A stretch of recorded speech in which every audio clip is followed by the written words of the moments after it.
Night Club, l'émission des supporters des Verts en partenariat avec Active, présentée par Keun.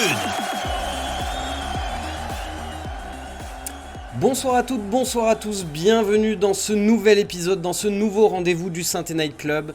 On se retrouve tous les lundis, vous le savez, pour débriefer les matchs de l'AS Saint-Etienne. C'est pas facile en ce moment, mais on va continuer de garder le moral et de débattre tous ensemble à qu'est-ce qu'on pourrait faire pour que ça aille mieux. Et ce soir, avec nous, on a un homme qui n'est pas encore résigné et qui, avec Peuple Vert, a re-signé. Il a vu un feeling entre Tube et la balle, alors ce soir, je veux lui dire, Joss, remballe. Bonsoir, Joss. Bonsoir Ken, bonsoir à tous et bienvenue dans l'émission.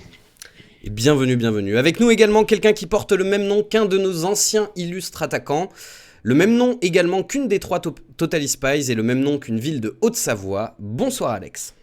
Bonsoir Ken, très belle description. Bonsoir à tous et bienvenue dans l'émission comme a dit Joss. Alex, que vous pouvez retrouver notamment sur la chaîne YouTube de Synthé Inside, qui a fait de très bons interviews ces derniers mois, et c'est toujours un plaisir à écouter. Et puis votre représentant dans le chat... Ça faisait longtemps que je voulais faire un live avec Alex, donc je suis très très content moi. C'est vrai que ça faisait un petit moment. La dernière en date d'interview, c'était avec Mathieu Debuchy, je crois, elle était très cool à voir. C'est ça, ouais, il y a eu Cabella, Debuchy, et voilà, on essaye d'en avoir prochainement. C'est pas facile, mais on essaye. Et puis votre représentant dans le chat ce soir, votre porte-parole, celui qui s'occupera de toutes vos doléances, c'est notre ami Karl. Bonsoir Karl. Bonsoir Keun, bonsoir Alex et Joss, et bonsoir le chat, ouais. Et puis avant de commencer, une petite pensée quand même pour la connexion internet de Kevin qui s'est fait les croiser, mais elle sera très vite remise sur pied, ne vous inquiétez pas. Donc ce soir, pour l'émission, on va bien sûr débriefer le match contre Lens qui va occuper une bonne partie de notre émission. On va avoir un coup de grisou de la part de Alex, et puis on parlera du prochain rendez-vous contre Lyon, ce sera le derby. On va parler un petit peu également du mercato, de là où il en est, et des pistes qui sont évoquées ces derniers jours. C'est parti, on commence tout de suite avec le débrief. Active Synthé Night Club, le débrief. Bon, alors, par contre on commence. Est-ce que ça va déjà, messieurs ? Est-ce que ça va ? Est-ce que cette défaite n'a pas été trop dure à accepter ? Ouais, la première impression, comme tout le monde, c'est un grand coup sur la cafetière, à cause du scénario du match et à cause de la production. Après, une fois qu'on dépasse ça, je dirais pas que ça va, mais j'essaie de me raccrocher à ce que j'ai vu de positif dans ce match-là pour me dire que on n'aura pas toujours pas de chance comme ça et qu'il faut continuer à s'accrocher. Okay. Ouais, je rejoins Joss. Je pense que c'est le premier match depuis pas mal de temps où ça a été aussi dur à encaisser. Voilà, au vu du scénario, au vu de la production, notamment en première mi-temps. Après, comme l'a souligné Joss, faut passer outre le résultat et la déception de la fin de match et se rappeler de ce qu'on a fait de bien. Et je pense qu'on a fait pas mal de choses bien, donc il y a quand même une once d'optimisme et des bonnes notes qui se dégagent de cette défaite face à Lens. Okay, en fait, c'est de la tristesse qui prédominait, mais c'est pas la même tristesse que d'habitude. Moi, je suis sorti de Geoffroy Guichard très souvent triste parce que les défaites elles étaient méritées, qu'on n'avait pas joué. Là, c'est une tristesse du résultat, surtout. Et c'est quand même pas tout à fait la même ressenti à la fin. En tout cas, il y en a une qui passe plus vite que l'autre. Alors vous avez un petit sondage dans le chat pour savoir ce que vous retenez un petit peu de ce match-là. Et justement, dans ce que vous retenez de ce match-là, on va commencer à parler des individualités. Est-ce que vous pouvez retenir un top en particulier sur ce match, que ce soit un joueur ou un concept, comme l'état d'esprit par exemple ? Je ne vous induis pas du tout. Ouais, non, en top, évidemment qu'on peut souligner l'état d'esprit parce que c'est un des rares matchs dernièrement durant lequel on a l'impression d'avoir une réelle équipe qui se bat ensemble. Après, en top, moi je m'étais noté 3 tops, mais si tu m'en demandes qu'un, je vais vas-y, je t'en laisse 3, vas-y. Allez, alors, en top, je vais mettre Riyad Boudbouz. Ouais. Parce que buteur, parce qu'il a failli, il aurait dû être passeur sur l'occasion de Gourna. Et parce que dans ce rôle de faux neuf qui est nouveau pour lui, je trouve qu'il a été très bon. et qui s'est révélé être paradoxalement un bon point de fixation. Donc j'ai été agréablement surpris par Boudbouz. Après, j'ai mis Aouchiche également, que j'ai apprécié sur ce match-là. J'ai l'impression que quand on le bride moins et quand on lui laisse plus de liberté, bah, il arrive mieux à s'exprimer et on sent que ce gamin-là pue le foot. Alors, il a des défauts, mais j'ai aimé sa production face à Lens. Et enfin, Camara. Alors, j'ai pas pour habitude de le citer, mais quand faut en dire du bien, je le fais. Et je trouve qu'on a retrouvé un peu un Camara de l'année passée, c'est-à-dire qui faisait le taf défensivement, mais aussi qui se projetait devant. Donc, agréablement surpris aussi par Mady Camara. Ok, donc on retient Moi, Boudbouz, Camara et Aouchiche. Toi, de ton côté, Joss, tu mettrais qui en top? Et allez-y, moi, dans le chat, vous pouvez me donner vos pour- tops aussi. pour une fois, j'ai pas les mêmes. C'est bien, ça va apporter un autre éclairage. Alors j'en ai un en commun, c'est Boudbouz. D'ailleurs, j'aurais un truc à dire après, mais ça n'a rien à voir avec le conducteur. Alors Romain, il va encore m'insulter à longueur de WhatsApp. En T'inquiète, même temps, je m'en t'inquiète. fous. Je prends la responsabilité. Non, mais en même temps, je m'en fous un peu. C'est pas qui c'est le patron ici. Moi, je citerai. Alors, pas parce qu'il est un top sur le match, mais parce que j'ai aimé voir enfin un mec qui sort du centre de formation tenir son rang, c'est le jeune Bakayoko, avec tous les défauts qu'il a, hein, mais il m'a beaucoup plu. Et je ferai un package recrue, parce que on va parler mercato tout à l'heure. On sait qu'une partie de notre salut passera par ça. Et moi, je les ai trouvés bien. Je trouvais que Bernardoni, c'est un mec rassurant, excellent jeu au pied. On sent qu'il a autre chose sur l'équipe que ne peuvent avoir Green et Bagic. Et là, je sais que n'en est pas d'accord. Moi, j'ai plutôt aimé le match de Tube.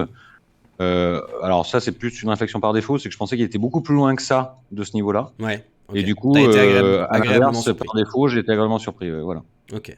Alors, dans le chat, c'est quoi les noms qui reviennent le plus dans les tops?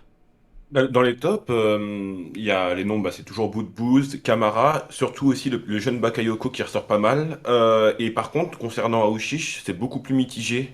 Il y en a qui nous disent qu'on n'a pas entendu son nom de la seconde mi-temps.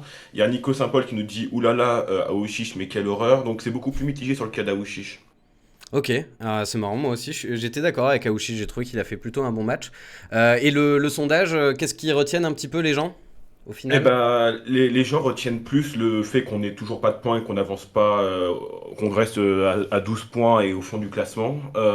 C'est une grande majorité qui est plutôt triste après ce match. Quand même une petite partie, 26%, qui retient quand même le positif, comme Ok. Alex et comme Joss. Bon. Et bien justement, vous avez évoqué certaines individualités. Le premier nom que tu citais, Alex, c'était Boudbouz. Alors Boudbouz qui était dans un rôle un petit peu de faux neuf. Est-ce que c'est un rôle qui vous a plu? On avait ce débat pendant le match avec Kevin, justement. On se demandait, est-ce que on le préfère en Regista, en 6, où il a un petit peu joué à cet endroit-là en début de saison, ou est-ce qu'on le préfère en faux neuf? Et est-ce que c'est une solution par défaut parce que Wabi Kazri n'est pas là? Qu'est-ce que vous en pensez? Ouais, alors évidemment, déjà, voilà, c'est ce que j'allais dire, faut remettre le match dans le contexte. Évidemment que la tactique a été mise en place, et évidemment que les joueurs au poste auquel ils ont joué, il y a eu des choix par défaut. On n'a pas de neuf, voilà, Crasso revenait du Covid, Kadri est à la canne, Ramirez, il est laissé sur le côté. Donc c'était un pari de la part de Pascal Duprat de jouer sans neuf. Moi, j'ai été agréablement surpris par le match de Boudbouz. Pour répondre à ta question, que je le préfère dans un rôle de regista. Ok. Il vient chercher le ballon bas et quand c'est lui qui donne le bon tempo au jeu. Mais voilà, il a su décrocher quand il fallait. Je sais qu'il fait 2-3 remises, notamment pour Camara qui part seul au but et qui met une frappe au-dessus. Je le disais, il n'hésitait pas à faire du dépassement de fonction. C'était pas un 9 fixe, voilà, comme tu le Ouais. disais, c'était donc on le retrouvait à droite, à gauche, on l'a retrouvé à gauche sur le centre de Gourna, on le retrouve au second poteau à droite sur le centre d'Aouchiche pour le but. Donc il était hybride, un faux neuf. J'ai trouvé, comme je l'ai dit précédemment, que ça a été un bon point de fixation, paradoxalement, parce que c'est pas du tout son profil. Donc non, agréablement surpris. Après, pour moi, on peut pas continuer comme ça. Ça doit être un choix par défaut. C'est Et provisoire. voilà, ça doit rester provisoire. Joss, t'es d'accord avec cette analyse? Oui, oui, je suis d'accord. Riyad Boudbouz, il a la qualité technique pour jouer à n'importe quel des postes offensifs dans l'absolu.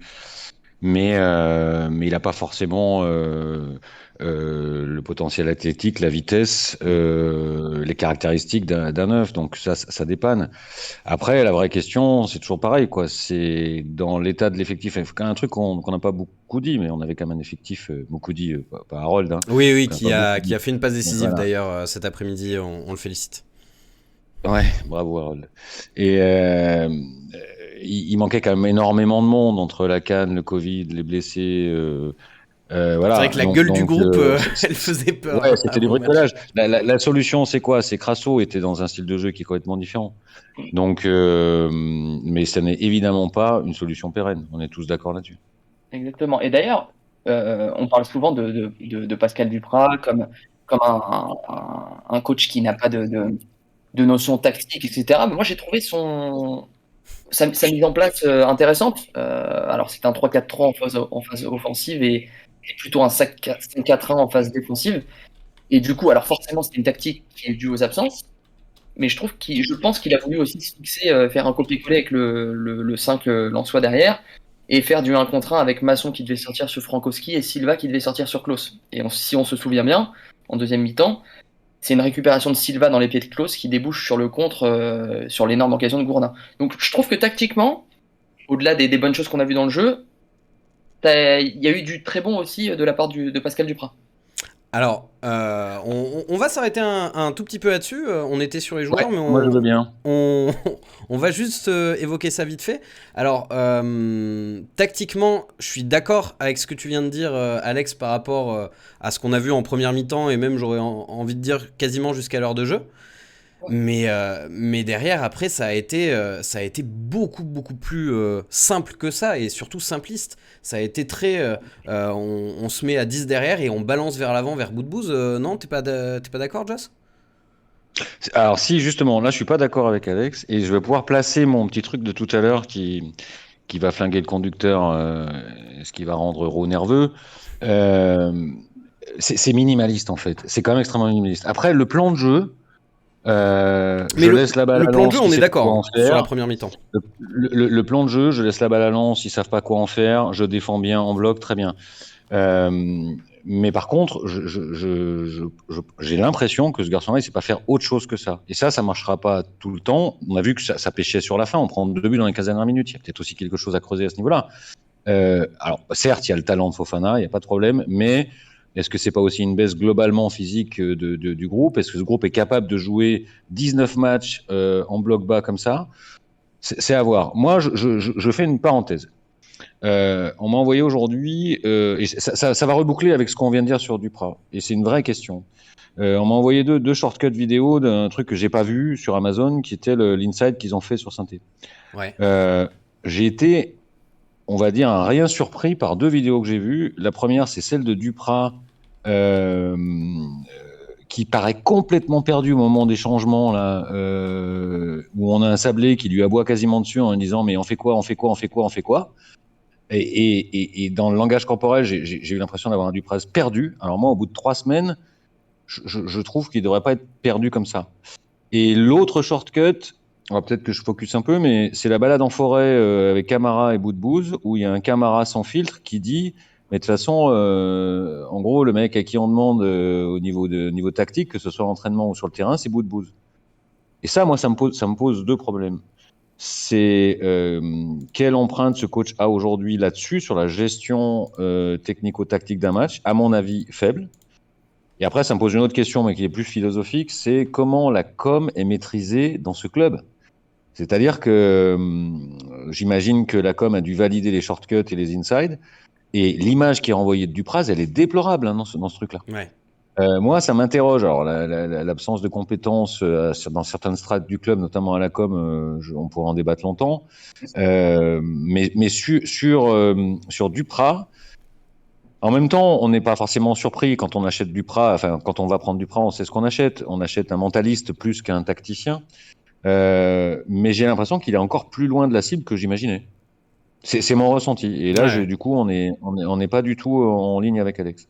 Alors, je, je dis pas, attention, hein, je dis pas dans mes propos, je veux pas que les gens comprennent que je mets Duprat au niveau d'un Pep Guardiola. Je dis que sur ce match-là, l'idée de base était pas mauvaise. Pourquoi on a été moins bon en deuxième mi-temps, et ça va plaire à Josh. Moi, je trouve qu'on est moins bon en deuxième à partir de la sortie de Tube. Voilà. À partir de ce moment-là, c'est Zaidou Youssouf qui le remplace poste pour poste, hein, qui est replacé à la place de Tube, et on fait rentrer Gourna dans l'axe. Pour moi, c'est à partir de ce moment-là qu'on faiblit et que notre plan de jeu de base n'est plus possible, parce que Youssouf, c'est pas un point de fixation comme les Tubes, etc. Ce que je veux dire sur ce point-là, c'est que Duprat, on a beau lui reprocher, et attention, hein, moi le premier, c'est lacune tactique, mais il a au moins le mérite de s'adapter à l'adversaire et de faire simple. Ce qu'à mon sens ne faisait pas du Là, je suis tout d'accord. Claude Puel. Ouais. Et ça, on a beau lui reprocher tous les mots qu'on veut, il a beau être tactiquement moins bon que bon nombre d'entraîneurs de Ligue 1, mais c'est ce qui va, la recherche de simplicité et le fait de savoir s'adapter comme ça, c'est ce qui peut-être va nous permettre de prendre des points à un moment donné. Alors, Oui, on peut même ajouter un truc, Alex, qui va dans ton sens, c'est qu'on n'en est pas au stade aujourd'hui on n'est pas à l'école du jeu, hein. Là, l'objectif, il n'y en a qu'un, c'est de rester en Ligue 1. Si ça doit être en jouant bloc bas 19 matchs et en gagnant 1-0 tous les matchs à la fin du match, on sera tous d'accord qu'il faut faire ça. Exactement. ouais, Ah, alors là où je vous arrête, c'est que effectivement, si on parle simplement de philosophie de jeu, je vais être honnête avec vous, moi ma seule préoccupation, c'est la survie du club. Donc je m'en tape absolument de comment on joue. Par contre, là où j'estime que réellement c'est une erreur, en sortant des joueurs offensifs, comme l'exemple de la sortie de Tube pour mettre Lucas Gourna, et ben ça fait qu'on se retrouve avec le moment où on peut plier le match, le moment où on a une grosse action de but, et ben c'est Gourna qui doit la mettre au fond. Et j'ai pas envie de tirer à boulet ouvert sur Gourna, parce que c'est juste pas un joueur offensif, donc c'est normal qu'il ait des lacunes dans la finition. Ouais. Il a plutôt été bon, hein, d'ailleurs, hein, sur son entrée, Gourna, je trouve. Mais c'est ça, sauf qu'il se retrouve dans un rôle qui n'est pas le sien, au final. Oui, mais d'ailleurs, quand tu m'as demandé mes tops, moi, mon flop, c'était le manque de profondeur de banc. Tu Ouais. fais rentrer à la place de Tube. Ah oui, non mais là on est d'accord. C'est si tu veux faire rentrer quelqu'un à la place de Tube, bah tu peux faire rentrer Lamine Ghezali plus tôt, par exemple. Mais Ghezali, soyons sérieux, enfin, j'ai rien contre lui, encore une fois, mais bon, après tu me diras, il fait un bel extérieur du pied pour la tête de je ne sais plus qui, mais c'est pas un joueur de C'est bout de bouse. bon, exactement. C'est pas un excellent joueur de foot. À la limite, voilà, pourquoi pas faire entrer le jeune Léry. Mais il faut se mettre aussi à la place de Pascal Duprat. On a 13 absents sur ce match, je crois. On est dans une situation catastrophique. Comme le disait Joss, en connaissant Duprat et son manque de créativité tactique, peut-être, c'était sûr qu'il allait pas faire sortir un Tube et faire rentrer un deuxième attaquant ou un mec poste pour poste. C'était sûr qu'il allait blinder. Ouais. Moi, je n'en veux pas. Il faut aussi remettre les choses dans le contexte et voir le contexte dans lequel ce match s'est joué, avec les absences, le Covid, la CAN, etc. Ouais. Moi, j'ai juste fait cet aparté parce que ça m'a marqué. Alors après, c'est l'image d'un moment, mais C'est intéressant, ça aussi. je l'ai trouvé perdu en fait. À ce moment-là, il y a un choix à faire, il y a un choix de coaching. Il faut faire vite, il faut prendre une décision. Dans son langage corporel, je me suis dit, le mec, il est perdu. Et c'est Sablé finalement qui lui souffle les choix. Tu vois, c'est le rôle d'un assistant en même temps. Mais je sais pas, ça m'a fait bizarre cette image. Je voulais juste savoir si d'autres l'avaient vu et s'ils avaient eu ce sentiment-là. Alors moi j'avoue que j'avais... C'était pendant un mi-temps ? Non, c'était hier. à Non, 19h. c'était pendant le Dimanche Soir Club, là, je sais pas comment il D'accord, s'appelle, ouais, non, j'ai pas vu. l'émission, l'équivalent du CFC, mais sur Amazon. Il y avait un inside là-dessus, et voilà. Ok. Alors dites-nous dans le chat si vous aussi vous avez vu ce moment justement et si ça vous a marqué comme Joss. Je vois un message, pardon, hein, je te pique ton taf Karl, de Baboun qui nous souhaite bon courage étant supporter bordelais. On compatit bien sûr entre bordelais et stéphanois. On est des clubs qui se respectent et c'est pas facile en ce moment. Je vous propose qu'on revienne un petit peu plus sur des individualités précises et on a eu 3 nouvelles têtes sur le terrain hier qu'on n'avait jamais vu titulariser avec notre club en Ligue 1. Donc Bernardoni et Tube qui étaient de recrues et Bakayoko, donc le jeune du centre de formation. J'aimerais qu'on commence en parlant de Bakayoko parce que j'ai trouvé sa prestation particulièrement intéressante. J'ai eu un tout petit peu peur sur la toute première action lensoise où il était pas très bien placé, mais derrière hier, son match, ça a été, comme disent les jeunes, putain, j'ai dit comme disent les jeunes, j'ai 26 ans, ça a été une masterclass. Il a fait une quantité d'interceptions assez hallucinante. Vous êtes d'accord avec le très bon match de Bakayoko ? Ouais. Alors moi, complètement. Alors d'abord, je voudrais passer encore un salut amical et des félicitations à nos amis de Green Prospect qui nous en à avaient fait. parlé et qui nous avaient dépeint un mec que moi je connaissais pas et ce qu'ils ont dit de ses qualités, je l'ai vu dans le match. Donc bravo à Sylvain, Eric et toute la bande de Green Prospect. Des gens qui travaillent bien. Ouais, moi j'ai adoré en fait. Mais alors c'est toujours pareil, dans ces cas-là, il faut faire attention aux superlatifs parce que bon, le gamin il a 19 ans, machin. Ah oui, bien sûr, Je l'ai c'est trouvé, une analyse après je un l'ai match. je l'ai trouvé frais. Voilà, je l'ai trouvé frais. Et après, d'un point de vue technique, on en a parlé un peu justement avec une Green Prospect qui me disent il a beaucoup de progrès à faire à la relance, ce qui m'a pas forcément choqué plus que ça. Je l'ai trouvé surtout, bon, en dehors de son dynamisme, je l'ai trouvé très intéressant dans ses lectures de trajectoire. C'est-à-dire qu'il a fait beaucoup d'interceptions. Donc c'est un gamin qui finalement arrive à bien lire les trajectoires. Après, il faut qu'il se méfie de sa volonté absolue d'anticiper tous les contacts, parce qu'il y a une ou deux fois où il s'est fait prendre, et ça lui arrivera encore. Donc, il faut qu'il arrive à doser, mais je préfère un jeune un peu fougueux qui montre une palette de qualité un peu ébouriffée, qu'il faut lisser, qu'il faut retravailler, plutôt que, je sais pas moi, un AD par exemple. Ouais. Alex, t'es d'accord avec l'analyse sur Bakayoko ? Totalement. Je l'ai trouvé plein de fougue. Plein de fougue. C'est vrai que t'as l'impression de voir un gamin qui a faim de ballon et qui allait sur tous les ballons, qui interceptait. Je sais pas combien de ballons il a intercepté, mais C'est fou, le hein. nombre de fois où il est passé devant son adversaire direct, l'attaquant, que ce soit Kalimundo ou Wesley Saïd, ça a été intéressant. Alors Il après, était tellement plein de fougue qu'il a eu des crampes tout Ouais. début de deuxième mi-temps. Ouais. Et d'ailleurs, Il faut qu'il arrive à doser, ouais, il n'arrive pas à doser. il a bien tenu après, mais voilà, c'est un jeune, il revient des croisés, il me semble, hein, comme l'avait souligné Absolument, en février. de Green Prospect. Donc, faut être prudent. Des premiers matchs très bons, on en a vu beaucoup. Ouais. Donc, restons prudents, mais c'est clair que ça a fait plaisir de voir un petit jeune comme ça sortir un tel match. C'est sûr que si on se base que sur des premiers matchs, souvenons-nous de Neyou en finale de Coupe de France. Et regardons Deuce, où il en et est Bondius. aujourd'hui. Et Deuce, Hassan Deuce. Ouais. Et Deuce, pour moi, l'exemple ultime, c'est Deuce contre Ouais. Nice. Hein. Ça, c'est Ah ouais. l'homme d'un match, quoi. Ouais. Qu'est-ce que ça on a pensé de Bakayoko dans le chat, Karl ? Est-ce que tout le monde est d'accord ou est-ce qu'il y a quand même des avis plus mitigés ? Dans l'ensemble, tout le monde est d'accord pour dire que c'était très. Que les gens ont été agréablement surpris. Il y en a deux, trois. Il y a Tommy qui nous dit qu'il était proche de prendre un rouge à chaque action. Il y en a un autre qui nous dit que c'était un peu limite. Et puis il y en a qui émettent des réserves et c'est normal. bien sûr. En disant que c'était seulement son premier match. Il y a Ro de Santé Inside qui nous dit qu'il attend de le voir dans une défense à 4. Et puis il y a Ouais, ceux mais qui. c'est un peu un pisse-froid aussi, c'est un peu le problème. Et puis il y a ceux qui Ça, retiennent. il a un côté pisse-froid, quoi. On le sait tous. Et, et puis sinon, pour terminer, il y en a qui retiennent ses qualités qui les différencient des autres défenseurs qu'on a. C'est son atout par rapport à nos autres défenseurs centraux, c'est sa vitesse de Axton 42. Et une autre personne, mais j'ai oublié son nom, qui nous dit qu'il anticipe beaucoup les actions et que c'est une très bonne qualité. Effectivement, ouais, comme on le disait, il a fait énormément d'interceptions de balles et c'est lié en grande partie à son anticipation, effectivement. Deuxième nouvelle tête qu'on a vue sur le terrain hier soir, on va garder Tube pour la fin et on va parler de Bernardoni. On avait le débat justement pendant le match avec Kevin, c'est est-ce qu'il peut faire quelque chose sur le premier but qui est sur corner en termes de placement, c'était peut-être pas top. Qu'est-ce que vous en avez pensé de manière générale dans son attitude vis-à-vis des défenseurs, tout ça pour un premier match ? Alex, je t'écoute. Alors, pour revenir sur le premier but, le premier but, il incombe plutôt à Masson qui lâche le marquage sur Sotoka.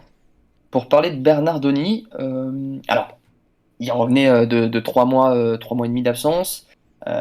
Donc là aussi, il faut être assez indulgent. Mais comme le disait très bien Joss tout à l'heure, moi, ce que j'ai aimé, c'est surtout l'impression qu'il dégage. C'est quelqu'un qui prend énormément de place dans les buts. On l'a vu plusieurs fois donner de la voix. En encourager ses défenseurs devant lui. J'ai aimé sa prestance, son charisme derrière, alors que c'était son premier match, hein. Mais on aurait cru qu'il jouait là depuis plusieurs mois, plusieurs années. Donc j'ai aimé ce qu'il dégageait, j'ai aimé la sérénité qu'il apportait, même si on perd. Euh, et je rejoins Joss sur le fait que ce mec-là, je pense qu'il apporte beaucoup, beaucoup plus en termes de sérénité, de calme et d'expérience qu'un Etienne Green, bien qu'Etienne Green ait tenu la baraque plusieurs fois, ou qu'un Stéphane Bajic. Et d'ailleurs, vous pouvez retrouver sur ASSE TV, si vous êtes abonné, un portrait de Bernardoni où il est très intéressant, où je trouve qu'il parle très bien. C'est très très cool à écouter. Joss, t'es d'accord sur Bernardoni? Tu l'as trouvé rassurant toi aussi? Oui, pas grand-chose à ajouter. Alex a vraiment tout dit. Je retiens effectivement l'assurance qu'il dégage. Je rajoute quand même aussi que j'ai aimé son jeu au pied parce que euh, Bajic, je trouve ça affreux. Green, j'ai cru dans les 10 derniers matchs l'année dernière qu'il était intéressant en jeu au pied, mais en fait c'était un feu de paille. Et c'est quand même dans le foot d'aujourd'hui important d'avoir un mec qui t'en met pas 2 sur 3 en touche, quoi. Euh, donc ouais, moi plutôt voyant au vert, hein, sur Bernardoni sur ce match, hein. Et j'ai beaucoup aimé la manière dont tu l'as appelé dans ta chronique, Bernard Diony, le grand-père de Loïs Diony. C'était très bon. Bravo. Oui, bah, c'est-à-dire qu'en fait, je pense que c'est quand même un garçon qui triche sur sa carte d'identité, hein. C'est pas possible qu'il ait 24 ans, hein. Ah là là, c'est la calvitie, ça. Ouais. Dédicace Connu pour ça, Romain, Alex. ils s'en prendra. C'est sa carte d'accès de rentrer au club des gardiens des Verts. Exactement. Et avant de terminer par Tube, on va voir ce qu'en dit le chat. Qu'est-ce qu'ils en disent de Bernardoni? Ouais, plutôt positif le chat sur Bernardoni, en notant une bonne capacité au pied, une bonne relance. Il y en a qui nous parlent qu'il est plus rassurant et dit il pourrait nous apporter sur les sorties aériennes. Et sinon, il y a PAL 811 qui nous résume bien le truc en disant le problème pour Bernardoni, comme pour nos autres gardiens, c'est qu'il est obligé d'anticiper tellement notre défense est moyenne. Et quand on anticipe, on peut prendre un but con, un peu comme la claquette qu'il est obligé de faire. Ouais, oui, il y a un moment où on le voit courir vers ses cages comme un lapin. Il avait beaucoup anticipé. On va parler du dernier cas, celui qui a fait un peu plus débat, le cas Sadatube, donc qui a joué un petit peu plus que 50 minutes, si je dis pas de bêtises, et qui donc a fait une prestation correcte selon Joss. Est-ce que, moi j'ai une question à vous poser, est-ce que vous n'avez pas été impressionné par son manque de vitesse, par contre, vraiment? Vas-y, Joss. Bah déjà pas tant que ça, d'une Ah part. ouais, putain. Moi, En ça m'a fait, sauté aux yeux, bon, quoi. le problème c'est que je l'attendais beaucoup plus loin que ça en termes physiques, de rythme, etc. Donc c'est peut-être une analyse un peu par défaut ou en tout cas par relief. Moi, je l'ai trouvé intéressant dans ce qu'il a proposé. Alors bon, il a et ça on le savait déjà. Je pense il l'aura toujours. Il a un côté tout droit qui va rendre la coccinelle jalouse.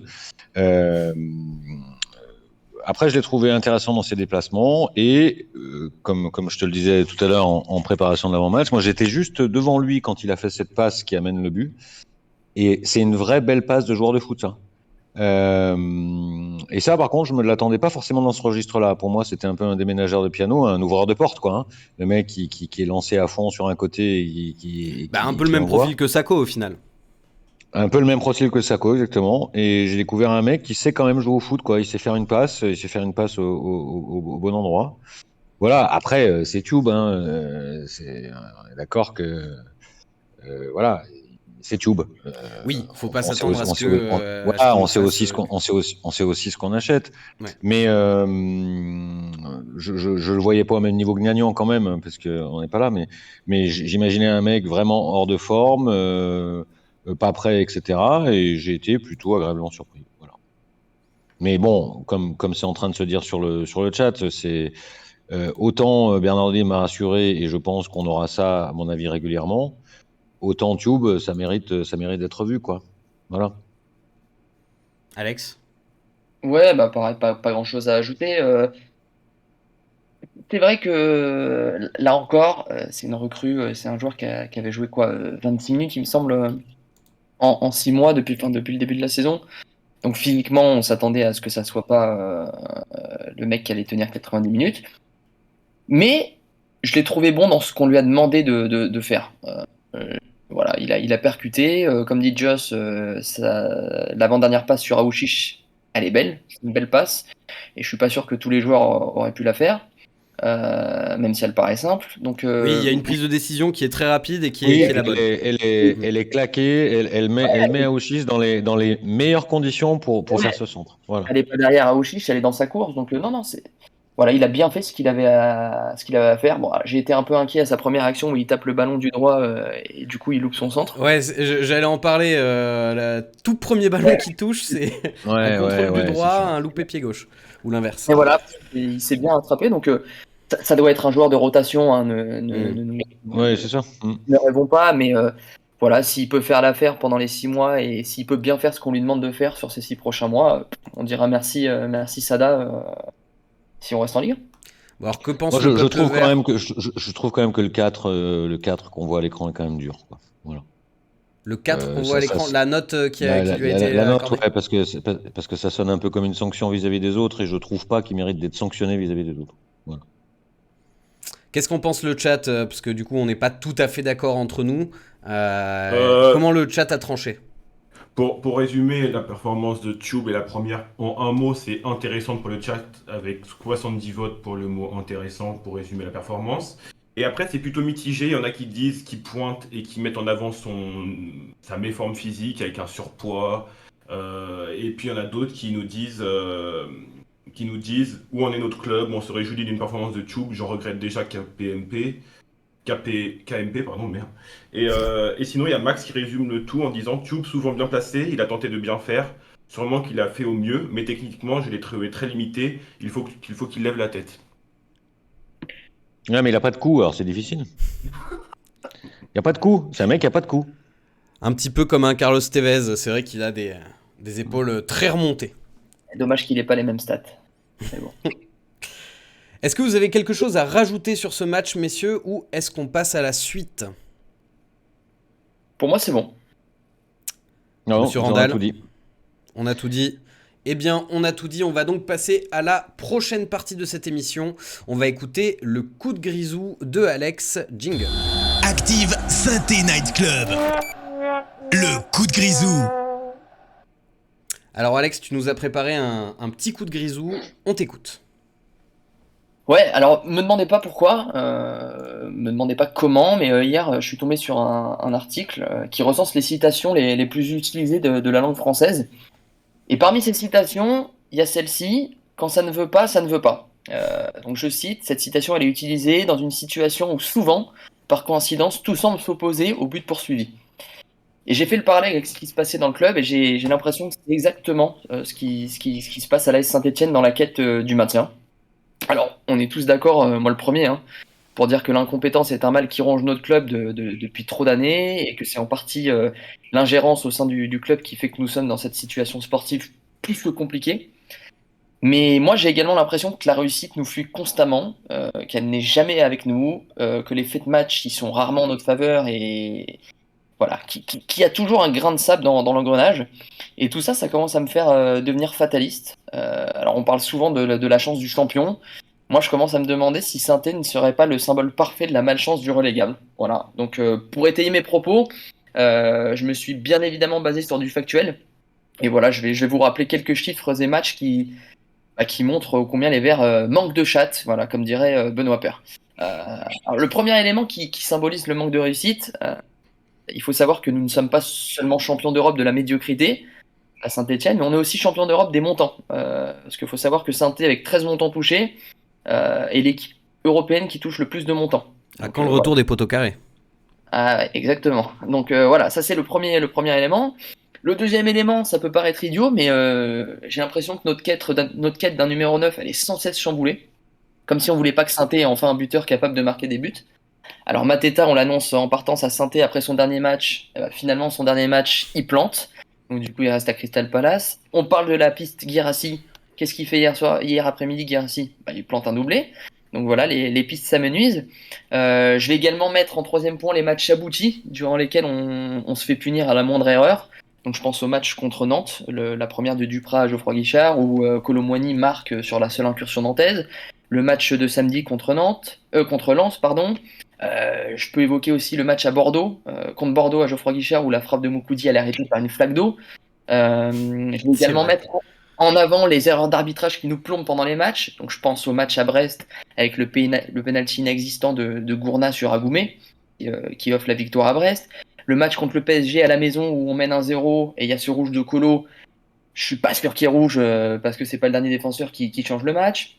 Le déplacement à Strasbourg où Zaidou prend un rouge à la 20e, je suis pas sûr qu'il est rouge.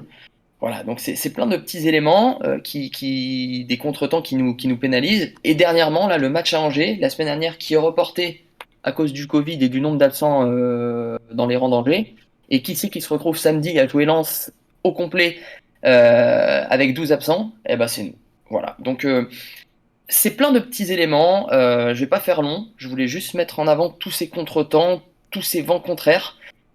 Ils doivent pas occulter le rôle de la direction et l'incompétence à tous les étages du club. Mais moi, je reste persuadé qu'on est aussi là à cause de ce manque criant de réussite. Alors, comme le veut Joss, moi je vais finir sur une note d'optimisme. On dit souvent que la roue tourne au cours d'une saison. J'espère juste qu'elle tourne vite en notre faveur et que la chance nous sourit quelque peu afin d'enfin matérialiser ce qu'on voit de bien dans le jeu dernièrement par des points et nous aider à nous maintenir en Ligue 1. Joss? Merci Alex pour cet excellent coup de grisou d'une part. Je vais du coup prendre un contre-pied parce qu'il faut essayer d'apporter un peu de contrepoint à tout ça. Alex sait que je suis de toute façon le reste du temps, 90% du temps d'accord avec lui. Moi je refuse en fait de le voir comme ça. Alors ok, il y a des faits que tu as énoncés. Après, je sais pas, il faudrait regarder les stats des autres équipes pour savoir si on est vraiment toujours tout seul dans cette notion de malchance. Bon, je sais pas. Mais en fait, je repousse cette idée d'une espèce de mektoum défavorable parce que si on se laisse embarquer là-dedans, on va y perdre la foi. Et j'espère surtout que le groupe et les joueurs ne le voient pas comme ça, parce que sinon après, au fil du temps, ça finit par devenir une excuse en fait. Une excuse de dire bon de toute façon voilà, on a comme le chat un noir, numéro on a 9 pas de qui serait pas en peau, confiance, pas en réussite et qui arriverait plus à planter. Ouais, et puis si tu as raison de penser que la roue tourne, il faut la faire tourner la roue. Il faut lui donner un bon coup pour qu'elle tourne. Moi, je reste sur l'impression positive de ce que j'ai vu depuis 2 matchs, parce que Nantes aussi, tu as raison, il y avait des choses intéressantes. On est peut-être en train de trouver le moyen de la faire tourner dans le bon sens. Ma crainte à moi, c'est le temps en fait. C'est le temps qui s'écoule. Il nous reste plus beaucoup de temps. C'est pour ça qu'il ne faut pas qu'on se trompe dans nos choix qui arrivent, notamment en termes de mercato. On en parlera tout à l'heure. Voilà. Mais je refuse cette fatalité. Voilà. Même si je la comprends, je me dis qu'il ne peut pas y avoir ce type de fatalité et qu'on va s'en sortir parce qu'on l'aura refusé justement.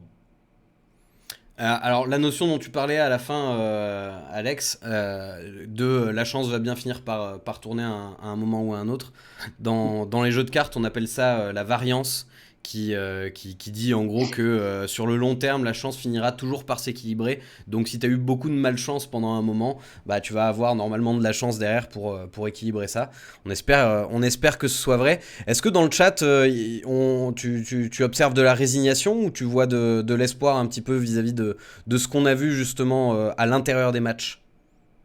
Beaucoup de personnes résignées, mais beaucoup de personnes qui partagent l'avis d'Alex et aussi le point de vue de Joss en parlant d'il faut pas être tombé dans la fatalité. Il y a Hervé, bien sûr, notre éternel optimiste, qui nous dit d'accord avec le coup de gridou d'Alex, mais le maintien n'en sera que plus formidable, voire fabuleux. Il y a Magic Power qui nous dit il y a large plus malchanceux que nous. Et puis il y a Sae42 qui nous dit moi je suis d'accord avec le coup de grisou, mais ok avec Joss, faut pas se laisser embarquer par la fatalité. Eh bien écoutez, je pense qu'on a fait le tour de cette question. On va passer à la prochaine partie de cette émission. On va parler du prochain rendez-vous, on va parler du mercato, on va parler de l'avenir, on va se pencher vers le futur. C'est parti. Active Saint-Étienne Night Club. Le prochain match. Alors avant toute chose, avant qu'on parle du prochain match contre Lyon, on va parler de Eliakim Mangala, la dernière piste en date à peu près sérieuse de l'AS Saint-Etienne, donc qui est annoncée avec insistance, même les dernières rumeurs disent qu'il devrait arriver demain. Déjà, est-ce que c'est un profil qui vous séduit ? Alors, j'y vais, Joss? Oui, vas-y, Alex. Alors, ouais, alors déjà, effectivement, on l'a sorti sur Inside. Eliakim Mangala arrive demain à Saint-Etienne. Voilà, on a eu l'information, donc ça, c'est la première chose. Et la deuxième, un profil qui me séduit sur le papier, oui. Sur le papier, oui, parce que c'est un mec qui a de l'expérience, parce qu'on parle d'un mec qui a joué la Ligue des Champions avec Porto, avec City, qui a été à Valence, qui a été en équipe de France. Donc sur le papier, oui. Maintenant, si on rentre dans le détail, on voit que c'est un joueur qui est sans club depuis le 1er juillet 2021 et que sa dernière rencontre officielle, elle remonte au 17 janvier 2021. J'ai vu votre petit article, effectivement, ça fait 1 an jour pour jour qu'il n'a pas fait un match complet. Voilà, donc sur le papier, je dis oui. Maintenant, si on se penche, si on rentre dans le détail et sur sa forme physique, il y aura forcément des interrogations, il y a forcément des petits points d'interrogation à balayer. Maintenant, faut savoir que Saint-Etienne, comme on le sait tous, on est lanterne rouge de Ligue 1. Les finances sont au plus mal. Il y a peu de joueurs qui refusent il y a peu de joueurs qui acceptent de venir au sein du club. Est-ce qu'on peut se permettre de cracher sur un Eliakim Mangala? Alors, Sachant qu'on a à fond besoin d'un défenseur central en plus. Sachant exactement que le poste de défenseur central est un des postes prioritaires. Est-ce qu'on peut se permettre, nous, l'AS Saint-Etienne actuellement, en étant 20e de Ligue 1, de dire non à un Eliakim Mangala, qui manque très certainement de compétition, ça c'est clair. Maintenant, c'est un défenseur central. Je pense que c'est pas le poste le plus demandant en termes en termes physiques. Il va avoir un manque de repères. Mais je pense qu'avec son expérience et son savoir-faire, il va être tout à fait à même d'apporter ce qu'il a apporté sur le court terme. Et je suis beaucoup plus inquiet, par exemple, sur un Joris Gnagnon qu'un Eliakim Mangala. Donc pour moi, c'est un oui. Même s'il y a des interrogations, il ne faut pas oublier où l'on est en ce moment. Et il ne faut pas faire la fine bouche sur ce genre de recrue. Pour ce qui est du type de contrat, tu sais un petit peu ce qu'on va lui proposer. Ce sera probablement un contrat de 6 mois comme pour les autres. C'est du 6 mois. Alors après, ayant parlé avec une personne... qui n'est pas proche du dossier, mais qui est dans le monde du foot et qui s'y connaît très bien. Pour cette personne, ça l'étonnerait fortement qu'il n'y ait pas une option dans le contrat en cas de maintien de Ligue 1, parce qu'aucun joueur de l'âge de Mangala, surtout dans son état physique, prendra le risque de signer seulement pour 6 mois dans un club. Joss, est-ce que t'es d'accord avec cette vision sur Mangala ? Alors, moi je vais apporter la preuve que je suis pas du tout le mec borné que Romain décrit, parce que j'ai changé d'avis sur Mangala. J'étais pas fondamentalement chaud au début pour 2 raisons, parce que il me semble qu'il y a plus d'urgence ailleurs, voilà, et je le pense toujours. Je pense qu'il est impératif qu'on ait un buteur et qu'il est impératif qu'on ait des défenseurs latéraux. Maintenant, j'ai évolué là-dessus à force d'en discuter avec Romain, avec les gens de Saint-Etienne. Puis j'ai pris quelques informations aussi. J'en ai une il n'y a pas très longtemps qui provient d'un entourage relativement proche. Il semblerait que le gars soit vraiment affûté. Voilà, vraiment affûté. Alors après, il lui manquera quand même le rythme, la compète. Après, on parle d'Eliakim Mangala quand même. Enfin, c'est un joueur. On n'a jamais eu un mec avec un tel palmarès chez nous depuis je sais pas quand. Ouais. Donc, je me dis qu'il aura de toute façon une influence sur la défense, sur le groupe, sur les joueurs. Enfin, c'est quand même une grosse pointure, Eliakim Mangala, même si sur la fin de sa carrière. Enfin, pour moi, on n'est pas du tout dans le même schéma que l'homme de Gros-Gnagnon. Hein. Je suis en train de me dire, le dernier gros palmarès qu'on a eu, c'est peut-être Subotic. Ouais. Il y avait eu une grosse période avec Dortmund. Oui, dans cet ordre-là. Mais bon, c'est quand même un joueur qui, même s'il est, j'allais dire, pas encore super dans le rythme, etc., ne serait-ce que parce qu'il va apporter comme confiance, comme calme aux autres, je pense qu'il va nous faire énormément de bien. Maintenant, je dis quand même que s'il avait fallu en faire plus qu'un, globalement, jusqu'au 31, et qu'on avait eu le choix, je pense que c'est la seule situation où on aurait pu dire non à Mangala pour prendre un buteur, par exemple. Voilà. Maintenant, je crois qu'on n'est pas dans cette situation-là, comme l'a très bien décrit Alex. Je pense que ça se bouscule pas pour venir chez nous. Donc, à partir du moment où tu as un mec qui passe comme ça et que tu peux le prendre, je pense qu'il faut le prendre. Clairement. Quel- Clairement, Ouais, faut vas-y, pardon. faut pas hésiter. Hein, voilà, on est d'accord avec Joss. Faisons pas la fine bouche et on parle quand même d'un mec, voilà, je l'ai dit, il a joué avec des champions, il a joué à Manchester City, Ah bah oui. il a fait l'Euro 2016 avec les Bleus. Euh, des mecs comme ça, on n'aura pas l'occasion Absolument. d'en signer tous les jours. Hein. Ouais. Et moi, l'histoire du contrat où il a une clause pour le garder l'année prochaine en cas de maintien, moi, je suis plutôt pour. Hein. Oui, carrément. Ah bah si on arrive à se maintenir, ça veut dire qu'on fera une très très belle deuxième partie de saison et il sera probablement pour quelque chose. Qu'est-ce qu'on en pense Puis redémarrer une saison en Ligue 1 avec un Mangala qui aura 6 mois Ouais. de compète, une préparation, etc. Moi, je répète, je suis pour. Hein. Qu'est-ce qu'on en pense de Eliakim Mangala dans le chat? Dans le chat, j'ai fait un petit sondage et la majorité dit que en fait c'est encore un sans club après Joris Gnagnon et après Baki Sako. On a Mbam qui nous dit on a besoin de joueurs prêts et bons de suite et là on fait tout l'inverse. Certes, on n'a pas de contrainte en le recrutant, mais ça ne servira à rien ce genre de joueur à mon sens. Il y a Green Prospect qui avec une petite touche d'humour qui nous dit Mangala et Gnagnon ils seront prêts pour se sauver en barrage. Il y a Fausse Patte qui nous dit affûté ou pas, c'est toujours mieux que Colo. Et puis sinon, il y a Magic Power 42 qui nous dit être affûté, c'est une chose, mais la compétition, c'est une autre. C'est sûr, avoir le rythme de la compétition, c'est pas la même chose que faire une story Insta où on a des beaux abdos. Mais au moins, il a des beaux abdos. Faut se dire ça. Il est au moins affûté physiquement. Tant qu'on est dans le mercato, Joss, tu parles du fait qu'on a vraiment besoin d'un neuf. Sur Synthé Inside, vous avez dit qu'il y avait 2 nouvelles pistes qui avaient été activées aujourd'hui. Michael Ureux, je ne sais pas si je le prononce bien, et le buteur Erkan Kara. Est-ce que tu peux nous en dire un petit peu plus, Alex ? Alors, honnêtement, c'est des pistes qui sont sorties aujourd'hui. Donc, Erkan Kara, c'est un buteur d'origine turque, autrichien.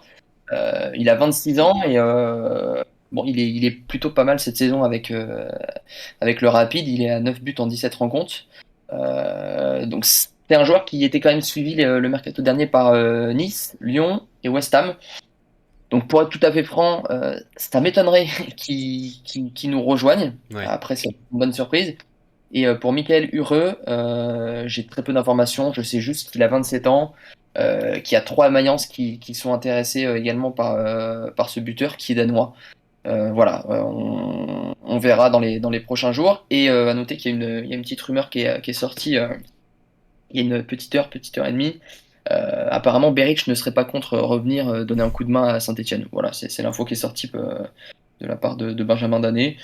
Moi, personnellement, je suis contre. Oui, c'est ce que j'allais dire. C'est un débat qui anime beaucoup le peuple vert en ce moment. Dites-moi vite fait dans le chat qu'on ait une idée. Toi, t'es plutôt contre ?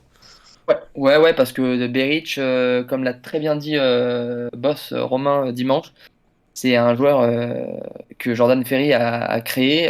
Enfin, je veux dire, je trouve que le peuple vert a fait preuve de beaucoup de sentimentalisme envers lui quand il a fallu juger ses performances. Alors c'est un joueur de foot honnête, correct, mais pour moi ça aurait dû toujours être un super sub à Saint-Étienne. Donc pour moi c'est une mauvaise nouvelle de le faire revenir. Après attention, hein, si au 31 janvier on n'a personne, je dis oui à son retour, mais franchement j'espère que c'est le plan. Faut pas que ce soit la piste numéro 1. Joss, t'es d'accord avec ça ? Ouais, je suis d'accord. Je suis d'accord. En plus, bon, je sais pas où il en est, Bob. Moi, c'est un mec que j'aimais bien, hein, honnêtement. J'ai fait partie de ceux qui ont probablement été un peu indulgents. J'aimais bien son état d'esprit. Je trouve qu'il collait bien chez nous. J'ai toujours cette frustration de voir ce que ça aurait donné s'il n'avait pas croisé la route de Ferry, parce que son début d'aventure avec nous était plutôt prometteur. Je pense que ça n'aura jamais été un cadre, mais ça pouvait être un bon attaquant, un bon buteur. Maintenant, aujourd'hui, et en plus dans une équipe qui va jouer comme Pascal Duprat l'a fait jouer, je le vois nulle part, Biric. Voilà. Il manque trop de rapidité, il pourra pas jouer les transitions. Enfin, je pense que ça serait probablement un échec. Après, c'est comme pour le reste. Effectivement, si le 31 il n'y a personne, est-ce que avoir Béric en plus de Crasso, ça peut être un plus? Je dirais oui, probablement, mais ça nous sauvera pas, quoi. Qu'est-ce qu'en pense le chat? Dans le chat, il y a les amoureux de Berich, les inconditionnels qui nous disent que faut pas avoir la mémoire courte avec lui parce qu'il nous a marqué des buts importants, notamment dans le maintien avec Gasset, ça c'est de Antopou. Il y en a d'autres qui nous disent qu'il est pas assez mobile, qu'il est allé s'enterrer en Amérique et qu'il faut pas le reprendre. Et puis sinon, il y a Deon Topou qui nous répète encore il faut faire revenir Beric pour la seule et bonne raison qu'on n'aura pas mieux. Et j'ai fait un petit sondage et c'est mitigé entre revient à la casa Robert et puis les ex non merci. Donc Ouais. très mitigé le chat sur le cas Beric. Bah ouais, mais je comprends ce côté mitigé parce que c'est un paradoxe, je vous avoue pour moi aussi. D'un côté, comme Joss, c'est un joueur que j'aime beaucoup et effectivement, sa grave blessure dans le derby a probablement créé de l'empathie naturelle vis-à-vis de ce joueur. Mais d'un autre côté, je suis pas sûr que ce soit le bon choix et je pense qu'on peut trouver quand même mieux. C'est le bon pote, Bob, C'est ça. mais je sais pas si ça marcherait. Ouais. Ouais, ça paraît compliqué. Je pense qu'on a besoin de mieux. Ok, bon, bah alors ça c'était pour le point mercato du jour. On va parler du match de la semaine prochaine, même dans quelques jours, qui va arriver très vite. Le derby contre Lyon. Alors j'ai mis un petit tifo que j'aimais bien. D'un jour où j'étais au stade, de la Panthère qui croque le lion. Est-ce que vous pensez que la Panthère va croquer le lion dans quelques jours? Alex, je t'écoute. Ouais, ça va être compliqué, hein, comme tous les matchs de Saint actuellement, j'ai envie de dire. Après, c'est un derby, ça reste un match particulier.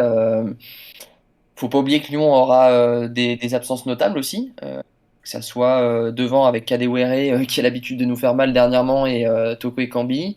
Slimani aussi sera absent. Et derrière, ils n'auront pas Boateng qui sera suspendu et Denayer qui est toujours en convalescence. Donc, ils auront aussi des blessés. Ils sont pas dans la meilleure situation sportive qu'on ait connue, même s'ils viennent de prendre 3 points à 3. Écoutez, j'ai envie de croire que le coup de massue qu'on a reçu samedi peut être effacé par une belle victoire dans le derby. Moi personnellement, j'y crois parce que si le Covid nous laisse tranquille cette semaine, on peut présenter un 11 qui peut être pas mal. Et si tant d'équipes ont embêté Lyon, notamment chez eux, je reste persuadé qu'on peut le faire aussi. Donc voilà, faut y croire. Et de toute façon, comme le disait Joss, il y a de moins en moins de temps, donc on a plus le choix. On n'a plus le choix que d'y croire. Joss, t'es d'accord avec cet optimisme pour le derby? Moi, j'ai envie de vous dire, les gars, et pourquoi pas? Pourquoi pas? Ouais. Pour deux raisons. Je crois pas que ça aille si bien que ça à Lyon. Moi, j'ai vu leur dernier match, c'est quand même pas terrible. L'info que j'ai, c'est que c'est quand même un vrai bordel en interne. Boss a compris que son bail se termine bientôt. Le départ de Juninho a laissé beaucoup de traces. Il y a pas une ambiance langue de belle-mère et cotillon à Lyon, hein. Il leur manquera aussi beaucoup de joueurs. Et puis, je me dis, on est forcément sur le papier très outsider. Enfin, c'est un match on compte pas de 3 points dans le budget points quand on va à Lyon. Mais si on a une chance de les battre, c'est plutôt avec un esprit, à l'heure actuelle, avec un esprit Duprat, c'est-à-dire en bloc, compact, esprit d'équipe. En plus, ils aiment pas trop les équipes comme ça. Ouais. Donc j'ai envie de dire, pourquoi pas. Voilà. Après, je continue de pas compter 3 points dans le budget là-dessus. J'essaie de les trouver ailleurs, les points dans la projection budgétaire. Mais je pense que c'est possible. Voilà. Oui, et puis n'oublions jamais, on le répète souvent, hein, mais un derby n'est pas un match comme les autres. Et comme tu le dis, l'état d'esprit est d'autant plus important dans ce type de match, surtout avec beaucoup de joueurs qui sortent du centre de formation. Et Ouais, justement, en plus, juste une petite aparté, il risque d'avoir une continuité en termes de composition, ce qu'on n'avait plus avec Claude Puel. Mais Lyon est une équipe qui joue à 5 derrière, enfin à 3 comme on veut, hein, mais ça va être le même dispositif que les Lensois. Donc on risque encore d'évoluer dans le même dispositif tactique que samedi dernier. Donc là aussi, c'est une continuité. Ça pourra peut-être permettre à certains joueurs, je pense notamment à Gabriel Silva qui a eu du mal au début, de mieux rentrer dans le match cette fois-ci et des joueurs de permettre à des joueurs d'être plus à l'aise durant le match. Et ça aussi, ça peut ça peut peut-être faire du bien à Saint-Étienne. Tout à fait, ça c'est un truc qui Moi, manquait avec Puel, c'est qu'il y avait toujours une équipe différente à chaque match. Ouais, Joss. Non, mais je disais, on parlait d'indulgence vis-à-vis de Robert Beric. Alex, je te trouve très, très indulgent quand tu dis que Gabriel Silva a eu du mal au début. Il a eu du mal tout le temps, Depuis le Gabriel début. Silva. Depuis le début. Et puis je dirais que ça trouvé fait 4 dur ans qu'il a du mal, Gabriel Silva. Donc, je sais pas si je sais pas si on va vraiment voir une progression d'ici vendredi, mais bon. Il va y avoir Trauco qui sera remis du Covid, mais c'est vrai qu'il a eu beaucoup de mal. Mais je l'ai trouvé un peu mieux en deuxième, Gabriel Silva. Même si, comme tu le dis, hein, je reste malheureusement pas fan du joueur dernièrement. Justement, Ah, purée. Attendez, je viens de voir un règlement de compte dans le chat là. Entre Tommy et Karl, c'est terrible. Et du coup, j'ai oublié ce que je voulais vous demander. Oui, si, il y a Nico Saint-Paul dans le chat qui demandait où en était Mouefek. Est-ce que vous pensez qu'il sera dans le groupe ou pas? Alors, il a eu le Covid apparemment. Bah oui. Emmanuel Beck. Personnellement, on n'a pas d'informations. Ok. Je ne sais pas, Joss, si tu en as de ton côté. Non, Ouais, non, pas d'informations. On non, espère j'en ai pas. mais on voit quand même beaucoup de joueurs revenir rapidement du Covid. CF Colo, le dernier match, hein, il a eu 4-5 jours d'isolement et après il est revenu. On peut penser qu'ils seront là, mais franchement, c'est pas une information du tout, c'est une intuition personnelle, donc je préfère pas m'avancer. Ok, ça marche. Moi, j'ai envie de vous poser une question, messieurs, parce qu'elle est dans le filet, même si je pense avoir la réponse, et je vous pose aussi la question dans le chat. Le derby représente-t-il toujours plus que 3 points aujourd'hui? Est-ce que le match de ce week-end, vous l'attendez comme un derby, ou est-ce que vous l'attendez comme faut vraiment qu'on prenne 3 points, peu importe qui c'est? Joss, qu'est-ce que t'en penses? Est-ce que t'as cette petite excitation de derby comme on a une année, on va dire, plus normale? Non, honnêtement non. Je suis tellement focus sur l'objectif premier. Enfin, c'est pas que c'est un match comme un autre, mais je veux dire, on reparlera derby, excitation, rivalité régionale quand on sera debout sur nos jambes. Là, c'est 3 points potentiels qui sont difficiles à prendre. C'est comme ça que je le vois. Je ressens pas du tout ce truc-là. D'ailleurs, enfin, moi, je sais pas, j'ai pas vu monter la pression habituelle dans la presse. On n'est pas dans la même histoire cette année. C'est-à-dire que nous, on a un pied dans la tombe. Eux, ils regardent vers le haut pour essayer de grappiller les trucs. Enfin, on n'est pas dans la même histoire cette année. Alors après, 2-3 jours avant, il y aura forcément un petit truc, il va y avoir un peu de trucs qui vont sortir, voilà. Puis après, on est dans un contexte, c'est pas un contexte de derby, 5000 personnes, il y aura pas de Stéphanois, le stade va sonner creux. C'est pas un contexte de derby, ça. Donc, pour moi, on n'est pas loin du match un peu normal par rapport aux autres, quoi. Voilà. Ok. De ton côté, Alex, t'es d'accord avec ça? Et il y a un sondage, hein, si vous voulez voter, vous pouvez y aller. Ouais, alors pour la capacité et le nombre de spectateurs, tu sais, Joss, avec la loi sur le pass vaccinal qui a été adoptée, Lyon espère avoir 30 000 spectateurs, donc ça serait pas mal pour le spectacle.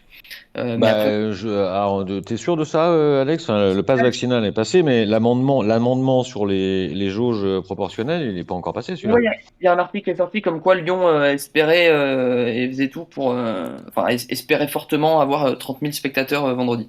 Après, 30 Je 000 te- personnes d'accord. au Groupama Stadium, ça fait moins de bruit que 5 000 personnes à Saint-Etienne, non? Enfin, non, mais je m'égare.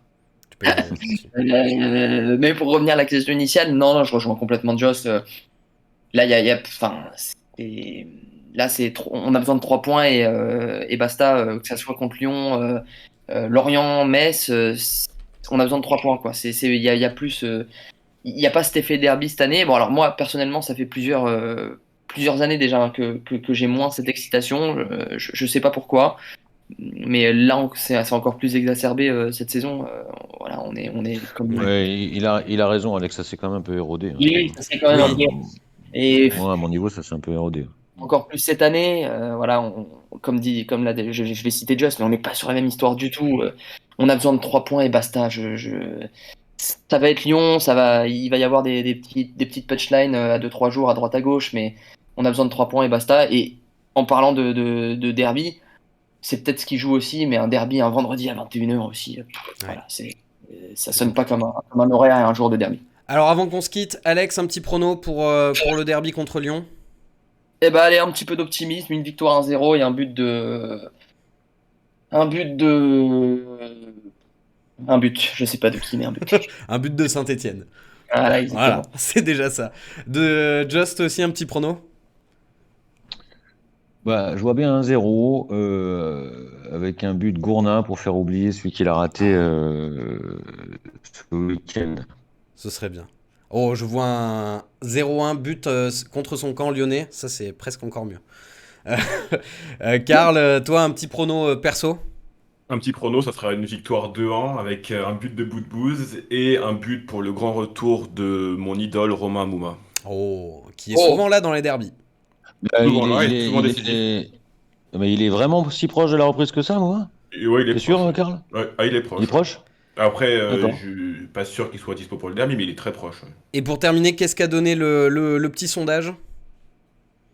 Ah, le petit sondage, c'était mitigé entre ceux qui disaient que c'était les 3 points avant la notion de rivalité et puis ceux qui disaient que c'était toujours un match à part. Ouais. Ah, moi, j'avoue que habitant à Lyon, ne me huez pas. Le derby, ça reste quand même un truc. Je vais le regarder avec des Lyonnais et ça va se chambrer, ça va s'insulter toute la soirée, ça va être très sympa. Messieurs, merci d'avoir passé ce moment avec nous. Merci bien sûr à vous dans le chat de nous avoir regardé en direct. Merci aussi à ceux qui nous regardent en replay. Vous êtes toujours plus nombreux sur YouTube à nous écouter sur la radio des Verts avec Active. Donc merci à tous. Merci également, j'ai vu dans le chat plusieurs personnes passer de clubs adversaires. On va pas dire rivaux, mais adversaires. J'ai vu des Lensois, j'ai vu des Troyens, j'ai vu des Bordelais venir nous apporter leur soutien. Alors merci à eux. Bonne soirée tout le monde et puis on se retrouve très très vite pour le débrief du match contre Lyon. Bonne soirée, ciao.